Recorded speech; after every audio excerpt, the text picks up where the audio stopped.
हिसाब से। इनफैक्ट मनारा भी अपना कन्वीनियंस के हिसाब से वो नंबर को लेकर अपना मतलब वो उसे एक ऐसा कनेक्शन बना के रखी है which she can use to her advantage. वो जब दूसरों के कनेक्शन बनते तो वो बहुत कमेंट करती है, वो बहुत से रहता है कि विक्की और मेरे बॉन्ड से भी बार बार बोलती थी विक्की क्यों विक्की। तो मैंने एक बार उसको बोला but you also have a bond with Munawar, do I call you a puppet और do I call you that you are मतलब अंडर हिम और something like that. It's not like that, nobody is under anybody in the show. It's just that yeah somebody is guiding you regarding the game and I am not a gamer. मैं कोई ऐसा तो है नहीं कि मैं कोई पहले कोई रियलिटी शो का एक्सपीरियंस है मुझे, तो मैं तो वैसे ही मतलब वहाँ पे वो सबको ही प्रवचन देते रहते थे। ऐसा नहीं था कि वो नो पर्टिकुलर। एक बार मनारा ने भी आप पे कमेंट किया था, उन्होंने कहा था कि आपका और विकी का बहुत क्लोज बॉन्ड है, you are following for him, that is what she commented. So what do you have to say about it? Not on your face, Anurag but के साथ उन्होंने कन्वर्सेशन किया था कि आपको विकी से क्रश है, that you have a crush on मतलब Vicky. not in front of me. No, not in front of you. I don't know, that's really two-faced of me.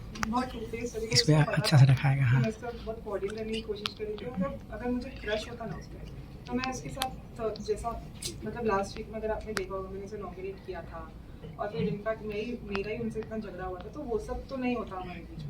But हाँ ये था कि मतलब ऑब्वियसली हमारा बॉन्ड बहुत स्ट्रॉन्ग रहा है और जैसे अगर रहती शो में तो ऑफकोर्स आगे और स्ट्रॉन्ग ही होता। ऐसा नहीं झगड़े होते थे पर उसके बाद और स्ट्रॉन्गर होता ही, बिकॉज झगड़ों के बाद भी हमारा नहीं ऐसा नहीं कि हम नहीं रह पाते थे झगड़ा करके भी, हमारा फिर सॉर्ट हो जाता था। तो उस चीज़ों से भी घर वालों को पता नहीं क्यों प्रॉब्लम होती थी, मेरे ही उसके सॉर्ट होने से, तो हर किसी का सॉर्ट हो जाता है। लेकिन सोना बट आपको बोला जाता है कि पहले नॉमिनेशन का से physical पहले violence- आप बहुत एकदम नरम हो जाती है, सबके साथ बना के रखती हैं ताकि लोग आपको नॉमिनेट ना करें। ये हो चुकी है आपके बारे अरुण भी बोल चुका है जिसको आप भाई भाई बोलते हैं।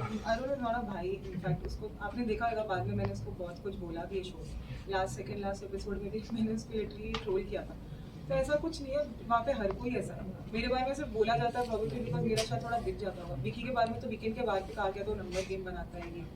मेरे बारे में ऐसा कुछ तो मतलब मैं इनफैक्ट मैं लास्ट वीक में तो मैंने अनुराग से एक दिन नॉमिनेशन के दिन पहले लड़ी। कौन ऐसे करता है? मुझे नॉमिनेशन का डर होता तो मैं ऐसे करती थी, मैं अपने दोस्त से लड़के करती। मुझे कोई ऐसा डर नहीं था नॉमिनेशन का, ना कुछ, वरना मैं अगर बहुत फेक होती तो मैं सबके साथ वो हाय हेलो प्लीज बैठिए, मैं तुम्हारे लिए कॉफ़ी ला दूँ, मैं चाय बना दूँ, मैं तुम्हारे लिए क्रीम तुम्हारे अगर क्रीम लगाना है लगा दूँ, अरे तुम्हारे पैर दबा दूँ, मसाज कर दूँ, मालिश कर दूँ। वहाँ पे ये सब चीज़ें भी होती थी। मैं कभी वो सब चीज़ का पार्ट नहीं थी, मैं बहुत रियल थी। इनफैक्ट मेरी किसी से नहीं बनती थी, मैं फेस पे बोल देती थी। मैं ऐसी नहीं थी मैं किसी को बहुत ज़्यादा मेरी कुछ लोगों से जेन्युइनली मुझे किसी से पीछा मुझे सच में बहुत पसंद है। मैं जेन्युइनली थ्रू आउट आगे मेरी फॉर्म था, उससे भी मेरी एक बार अनबन हुई थी, पर उसके बाद also the way we sorted out and you know वो भी मुझे बहुत मतलब मेरी मोस्टली बहुत लोगों से बनी थी, पर जिन लोगों से नहीं बनती थी, फॉर एग्जाम्पल विक्की को मेरा सपोर्ट भी करता है हमेशा उसके बाद भी, लेकिन मैं कहीं ना कहीं उसको ट्रस्ट नहीं कर पाती। जबकि ऐसा भी मुझसे बोला गया कि वो तो नील जो उसका इतना पुराना दोस्त है उसने तुमको उसके ऊपर समझा ये सब चीज़ें थी। फिर विकी भी मुझे बोलता था कि इमोशनली हर्ट